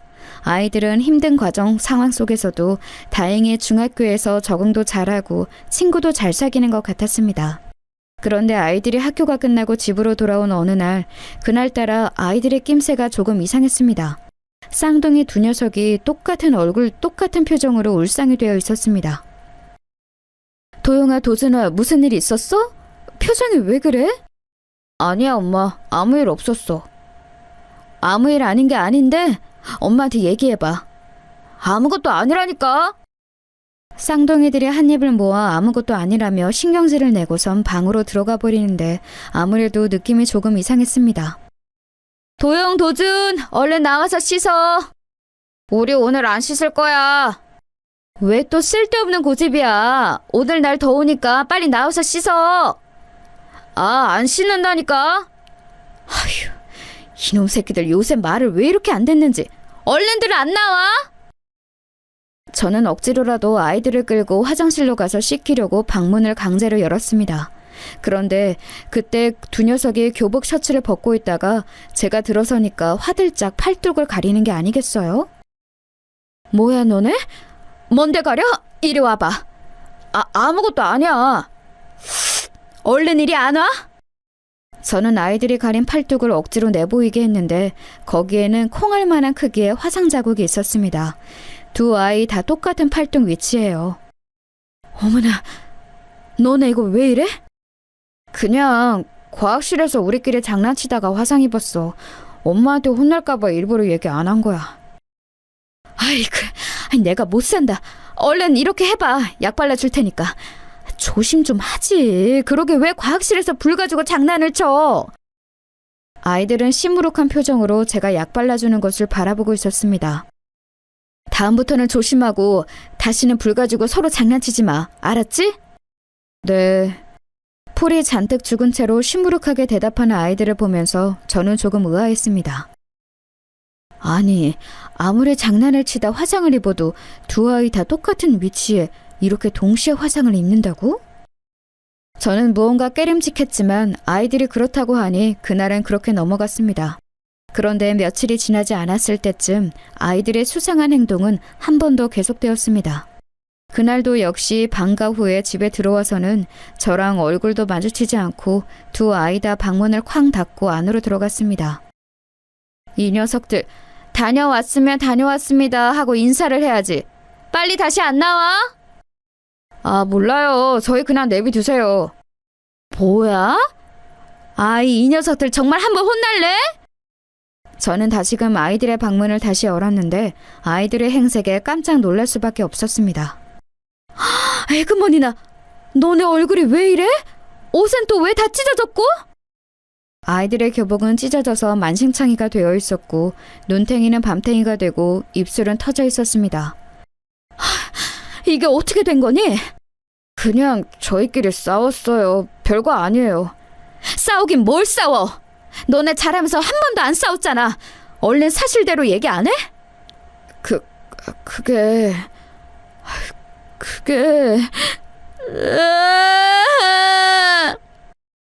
제가 계속 추궁하자 아이들은 끝내 울음을 터뜨렸습니다. 한참을 그렇게 울더니 진정이 좀 되자 아이들은 이게 어떻게 된 일인지 자초지종을 설명했는데 저는 정말 경악을 금치 못했습니다. 학교에서 일진 형들에게 잘못 찍혀서 수개월간 계속 괴롭힘을 당했는데 그 정도가 점점 심해지더니 오늘 이렇게 훔씬 두들겨 맞기까지 한 겁니다. 처음에는 500원, 1000원씩 삥을 뜯기 시작하더니 흔히 빵 셔틀이라고 말하는 매점 심부름과 방과 후 가방 셔틀까지 하루가 멀다 하고 심하게 괴롭혔다고 합니다. 행여울 심부름을 잘못하면 우유를 아이들 머리에 붓기도 하고 자기 옷에 우유가 튀었다며 빨아오라고 시키기도 했다고 합니다. 나중에는 담배 심부름까지 시켰는데 아이들이 자기들도 미성년자인데 어디 가서 담배를 구하냐고 죽는 소리를 하자 건방지게 말대꾸를 한다며 아이들 팔에 담배빵을 내기도 했습니다. 며칠 전 아이들 팔에 난 화상 자국은 다름 아닌 일진 형들이 담뱃불을 팔뚝에 지져서 낸 자국이었습니다. 쌍둥이니까 똑같은 자리에 하나씩 놔주겠다면서요. 그날 이후로 아이들은 미성년자에게 담배를 파는 가게를 백방으로 찾아다니며 담배 심부름을 했는데 생각보다 받아주는 가게가 잘 없자 일진 형들은 그것을 제대로 못 구하냐며 아이들을 이렇게 두드려 패놓은 것입니다. 저는 아이들의 이야기를 듣고 너무 놀라서 당장에 아이들을 데리고 담임선생님을 찾아갔습니다. 상황을 들은 담임선생님은 미처 신경 쓰지 못해 죄송하다며 저에게 사과를 하셨고 아이들에게 자신들을 괴롭힌 일진들의 이름을 적어보라고 했습니다. 아이들은 쭈뼛쭈뼛하며 그 일진들의 이름을 적어냈습니다. 김지환, 박재철, 황민수, 임준영. 응? 잠깐, 임준영? 임준영이라면 네 사촌형 임준영? 그럼 너를 괴롭힌 일진 중에 그 한 명이 준영이 그 자식이란 말이야? 응, 맞아. 준영이 형이 그 일진 중에 대장이야. 그래서 더 못 말한 것도 있어. 그래도 사촌형이니까. 뭐라고? 그럴수록 더 얘기를 했어야지. 어머님 진정하시고요. 이럴 때일수록 아이들을 탓하시면 안 됩니다. 일단 절차대로 제가 처리하도록 하겠습니다. 저는 너무너무 화가 났습니다. 아이들의 학교 폭력에 시달린 것도 가슴이 찢어지는데 그 주동자가 딴 사람도 아닌 아이들의 사촌형이라니 저는 이대로 가만두어선 안 되겠다고 생각했습니다. 그 길로 집에 돌아와 동서에게 전화를 걸었습니다. 여보세요? 이봐 동서, 준영이가 학교에서 일진인 거 알고 있었어? 그리고 일진이랍시고 우리 도영이 도준이를 심하게 괴롭혔다네? 네? 에이, 어디서 헛소문 들이신 거 아니에요? 우리 준영이가 얼마나 착한 앤데요. 벌써 증거 다 모아서 애들 담임선생님께 제출했어. 우리 이번 일 그냥 안 넘어간다? 기다리고 있어. 뭐라고요? 아니, 형님! 동서에게 그렇게 선전포고를 하고 며칠 뒤 담임선생님으로부터 학교폭력위원회가 열린다는 안내 전화를 받았습니다. 언제까지 아이들과 함께 학교에 오면 된다고 하셨습니다. 저희는 절대 선처를 안 해줄 생각을 가지고 그 자리에 참석했습니다. 가해자 학부모들도 역시 자리를 했습니다. 거기에는 당연히 동서도 있었고요. 안녕하세요. 저는 이번 학교폭력위원회 위원장을 맡은 학생부장 쥐황교입니다. 먼저 이런 일로 학부모님들을 뵙게 되어 굉장히 유감스럽게 생각하게 됩니다. 전해주신 신고 내용은 꼼꼼히 잘 살펴보았습니다. 임준혁 학생의 주도로 준혁 학생의 친한 친구 몇 명과 함께 임도영, 임도준 학생을 괴롭힌 사실은 분명하게 입증이 되었습니다. 그런데 왜 그러세요, 위원장님? 무언가를 말하기 머뭇거리는 위원장님께 제가 재촉하듯 물었습니다. 아무래도 이 사태를 주도한 준혁 학생과 도영, 도준 학생의 관계가 친인척 관계에 있다 보니 이 사안을 학교폭력위원회에서 다루기보다는 개인의 가정사로 보아 동서지간에 계신 두 학부모님들께서 합의하에 원만하게 해결하시는 것이 좋을 것 같다는 의견이 나왔습니다. 뭐라고요, 위원장님? 이건 분명하게 학교폭력이라고요. 사촌 관계 여부를 떠나서 아이들이 분명하게 괴롭힘을 받았다고요. 아이들 팔에 이 담뱃불 자국 안 보이세요? 그것이 저희도 참 유감스럽습니다만 정이 그 부분이 마음에 걸리시면 친족 간의 상해죄로 따로 고소를 하심이. 이게 무슨 경우예요 도대체? 지금 학교가 할 일을 개인에게 책임을 떠넘기는 겁니까? 다시 한번 유감스럽게 생각합니다. 아무튼 이것으로 이번 학교폭력위원회는 마치는 것으로 하고 준영이 어머님과 도영, 도준이 어머님은 따로 남아서 이야기를 나누시지요. 그럼 저희는 이만. 참, 어이가 없네요. 이봐요 위원장님. 이번 일 그냥 안 넘어갑니다. 학교가 해야 할 마땅한 일을 태만하게 처리했다고 교육청에 신고하겠습니다. 형님, 이제 그만 좀 하시고 저랑 얘기 좀 해요. 뭐? 학교폭력위원회와 다른 학부모들이 도망치듯 스리슬쩍 자리를 피하자 동서가 저를 막아서며 말했습니다. 저는 일단 동서와 이 일에 대해 어찌 처리할지 논의부터 해야겠다고 생각했습니다. 형님, 제가 준영이 이 녀석 따끔하게 혼냈어요. 그러니 좋게 이번 한 번만 넘어가요. 네? 그게 무슨 말도 안 되는 소리야. 우리 애들은 아직 준혁이한테 사과 제대로 못 받았어. 그래서 이렇게 오늘 우리가 애들 데리고 만난 거 아니에요. 야, 임준혁, 너 도영이 도준이한테 빨리 사과해. 아, 알았다고. 야, 임도영, 임준혁, 형이 미안했다. 그냥 장난으로 그런 거였는데 그렇게까지 힘들어할 줄은 몰랐다. 자, 도영아, 도준아, 형이 사과하잖아. 얼른 받아줘야지. 그만해, 동서. 이게 이딴 식으로 구렁이 담 넘어가듯이 해결될 일이야? 애들이 받은 상처는 어떻게 하고? 이렇게 애들한테 억지로 사과하고 사과받게 해서 그냥 쉽게 끝내려고? 절대 안 되지. 참, 형님도 애들이 크면서 사촌 형제들끼리 그럴 수도 있는 거지 뭘 그렇게 역정을 내세요? 뭐? 사촌끼리 그럴 수도 있어? 니네 사촌은 니한테 담배빵 내고 막 그러니? 에이, 형님도 흥분하신다. 그럼 뭐 합의금이라도 드리면 돼요? 애들 병원비랑 정신적 피해 보상금이랑 이런 거요? 형님이 필요하신 게 애초에 그거였구나? 야! 너 이리 와봐. 너 오늘 나랑 아주 끝장을 보자. 저를 마치 애들 이용해서 합의금 뜯어내려고 혈안이 된 사람 취급하는 동서의 말에 너무 화가 나서 저는 이성을 잃고 동서에게 달려들었는데 저희 아이들이 말리고 나섰습니다. 아이고 엄마 그만해. 형이 사과했으니까 우린 됐어. 그만하고 가자 얼른. 그만하긴 뭘 그만해. 엄마 이대로는 그냥 못 넘어가. 얼른 이거 안 놔? 저희가 그렇게 실갱이를 하고 있는데 준영이 이 녀석이 한쪽 구석에서 그것을 보며 웃는 것 아니겠어요? 웃어? 야 임준영, 너 지금 웃음이 나와? 그놈아, 미안하다잖아요. 사과를 안 한 것도 아니고 쟤들도 괜찮다는데 이제 그만 좀 해요. 엄마가 돈도 준다잖아요. 저는 그 말에 정말 눈이 뒤집혀 버렸습니다. 야, 너 이 새끼 일로 와! 저는 그대로 조카 녀석에게 달려들어 머리털을 쥐어뜯으며 말했습니다. 이 싸가지 없는 새끼! 뭐가 어쩌고 어째! 아이고, 큰엄마가 조카 잡네! 아이고, 엄마! 동네 사람들! 조카 녀석은 제게 머리털이 붙잡힌 채로 뻔뻔하게 연기하면서 피해자인 척을 했습니다. 아이들과 동서가 달려들어 저를 가까스로 그 녀석에게서 떼어놓았습니다. 밖에서 대기하던 학폭위원회 위원들과 학부모들이 그 난리가 나자 다시 교실로 들어와 그 광경을 보면서 놀랐습니다. 제 손에는 한 움큼 뽑힌 조카 녀석의 머리카락이 들려 있었습니다. 조카 녀석은 더더욱 크게 연기를 하며 소리를 질렀습니다. 선생님! 저 아줌마가 저 때렸어요! 저 보세요! 머리털이 이만큼 뽑혔어요! 제가 널브러진 채로 씩씩거리고 있자 위원장 선생님이 다가와서 한쪽으로 저를 부르며 말했습니다. 저 어머님, 이러시면 문제가 더 커집니다. 오히려 준영 학생 측에서 폭행죄로 걸고 넘어질 수도 있어요. 그 얘기를 듣는데 아차 싶었습니다. 제가 제 화를 못 이겨 저쪽에서 유리한 빌미를 제공했구나 생각이 들었습니다.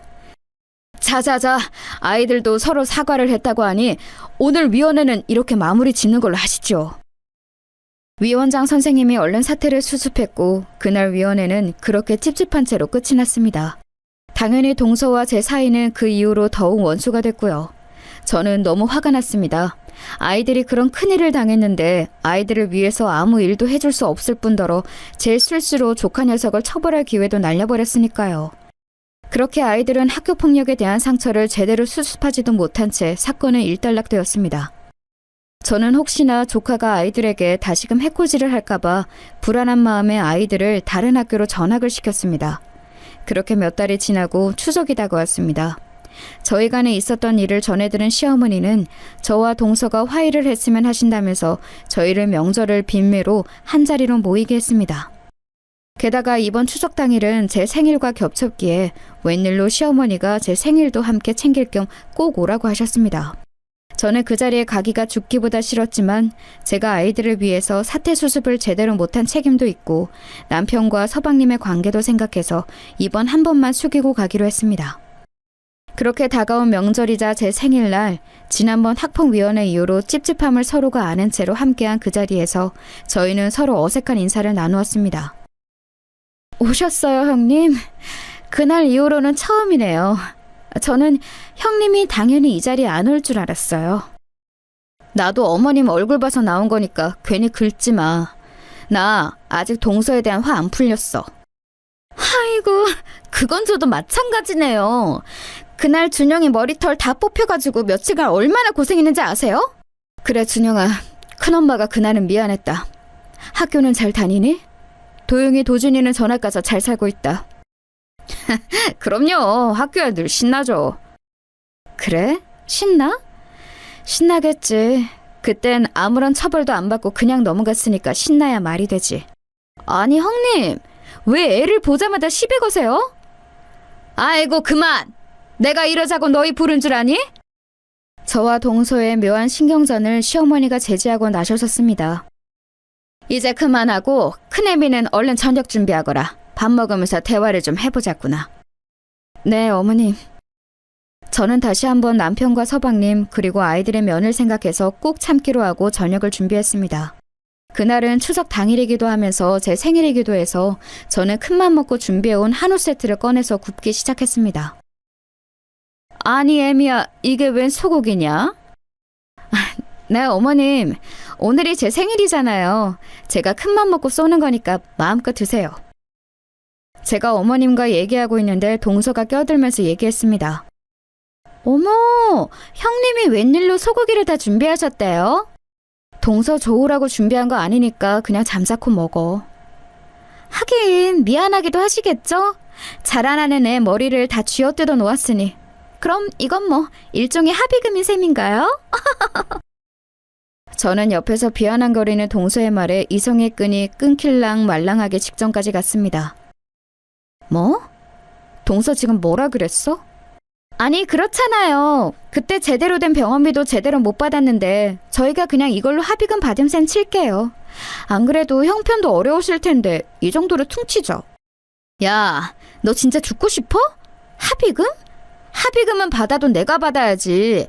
내 새끼 때문에 우리 애들 가슴은 갈기갈기 찢어졌는데. 그게 왜 우리 준영이 때문이에요? 우리 애가 분명히 사과했잖아요. 진짜 웃기네. 아, 됐어요. 안 먹으면 그만이지 뭐. 애초에 우린 이딴 싸구려 고기는 안 먹어요. 아니, 그리고 소고기는 드실 줄이나 아세요? 돼지고기도 제대로 구경 못 해봤을 것 같은 양반이? 저는 그 말에 모든 이성의 끈을 놓고 동서의 귀싸대기를 올려붙였습니다. 이게 지금 무슨 짓이에요, 형님? 그래, 나 소고기 먹을 줄도 알고 너도 접힐 줄 알아. 더 맞아봐라, 이년아! 저는 연신 동서의 싸대기를 올려붙이며 훌심히 두들겨 팼습니다.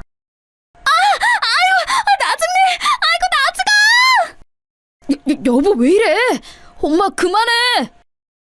저의 느닷없는 폭주에 가족 모두가 달려들어 저를 말렸고 그 상황을 지켜보던 서방님의 화가 머리끝까지 치밀어 올랐는지 제게 크게 화를 냈습니다. 형수님, 아무리 그래도 이건 경우가 아니죠. 안 그래도 준영이 녀석이 사과드리려고 오늘 뵙자고 한 건데 왜 애꿎은 애엄마한테 이렇게 폭력을 행사하시는 겁니까? 저 이 일 그냥 안 넘어갑니다. 저는 잠시 화를 가라앉히고 서방님에게 차분히 말했습니다. 서방님, 이 멍청한 서방님아, 임지석! 내가 너 뜬금없이 결혼한다고 할 때부터 뭔가 이상했어. 넌 왜 그렇게 멍청하냐? 뭐라고요? 형수님 지금 무례하게 그게 무슨 말씀이세요? 저는 품 안에 있던 종이를 꺼내어 서방님에게 툭 던져봤습니다. 눈이 있으면 읽어봐, 이 멍청한 놈아. 이게 뭔데요? 서방님은 저의 단호한 태도에 놀라며 그 종이를 꺼내서 집어들더니 읽기 시작했습니다. 친자 확인서? 의뢰받은 임준영이 임지석의 친자일 확률 0.001%? 이게 뭐예요, 형수님? 뭐긴 뭐야, 이 멍청한 인간아. 준영이 저 새끼가 네 친아들이 아니라고. 뭐라고요? 서방님은 그 자리에서 놀라서 풀썩 주저앉았습니다. 여보, 이게 어떻게 된 일이야?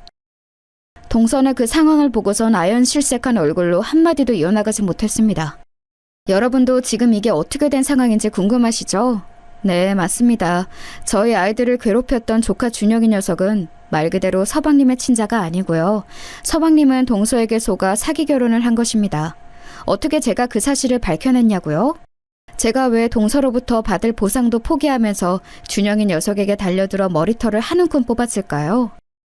네, 저는 오랜 싱가포르 생활을 마치고 귀국을 해서 명절 모임에서 준영이를 보았을 때부터 무언가 이상한 촉이 왔습니다. 서방님은 덩치도 작고 얼굴도 얄쌍하게 생긴 기생오라비상인데 그 아들이라는 준영이 녀석은 인상도 험상궂고 또래에 비해 덩치도 엄청 컸거든요. 거기까지만 해도 그냥 아버지랑 안 닮은 아들인가 보다 할 수 있었을 텐데 저는 아무래도 동서라는 인간의 행실이 바르지 못하다는 것을 겪어서 알고 있었잖아요. 어쩌면 준영이가 서방님의 아이가 아닐 수도 있겠다는 생각이 불현듯 스쳐 지나갔는데 제 이런 날카로운 촉을 꼭 증명할 기회가 좀처럼 보이지 않았죠. 그런데 하필 저희 아이가 서방님의 친자가 아닐지도 모르는 아이한테 학교 폭력을 당했다고 하니 도저히 그냥 넘어갈 수가 없어서 이런 복수극을 기획한 것입니다. 몇 푼 안 되는 합의금 받고 아이들을 억지로 화해시키는 것보다 동서를 완전 나락으로 보내버리는 게 더 효과적이겠다고 판단을 한 것이지요. 준영이의 머리카락은 그렇게 구했고 서방님의 DNA를 구하는 것은 일도 아니었습니다. 남편이 건강검진을 받으면서 가족력 질병검사에 필요해서 그러니 동생에게 혈액 샘플을 좀 뽑아달라고 부탁을 한 것입니다. 말도 안 되는 뻔한 거짓말이었지만 서방님은 형의 부탁이니까 별 의심하지 않고 그렇게 피를 몇 방울 뽑아주었고 제가 그것을 모아 친자 확인을 의뢰했던 것입니다. 남편도 자신의 동생을 위한 일이니 저의 이런 계획에 적극 동참했지요. 결국 그렇게 준영이가 서방님의 친자가 아니란 것이 밝혀지자 집안은 발칵 뒤집혔습니다. 너 이년, 니년이 감히 나한테 어떻게 그렇게 십수년의 시간을 숨기고서. 미안해 여보. 나 그때는 정말 여보 말고 의지할 사람이 아무도 없었어. 정말 미안해. 지석아, 그만해. 이제 다 끝났어. 재주씨는 이 길로 준영이랑 이 집안에서 짐 싸서 나가세요. 이혼 소송은 저희가 알아서 마무리할 테니까 다시는 우리 집안에 나타나지 말고요. 얼른 나가세요!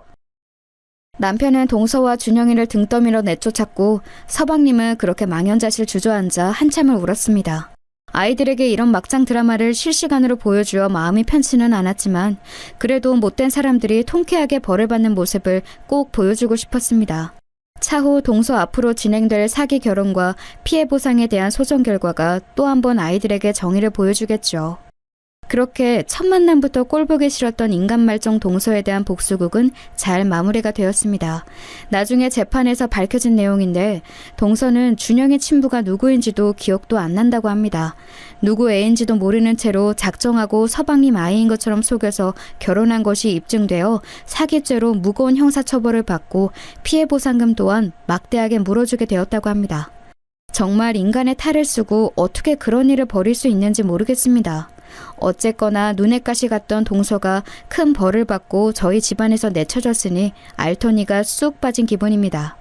다행히 아이들도 그 이후에 전학간 학교에서 잘 적응을 해서 잘 다니고 있고 남편이 새로 시작한 사업도 조금씩 손익분기점과 가까워지고 있습니다.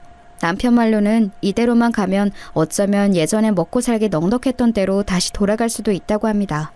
저는 다른 것 안 바라고 그저 앞으로는 저희 집안에 평화로운 일만 가득했으면 좋겠습니다. 제가 준비한 사연은 여기까지입니다. 감사합니다.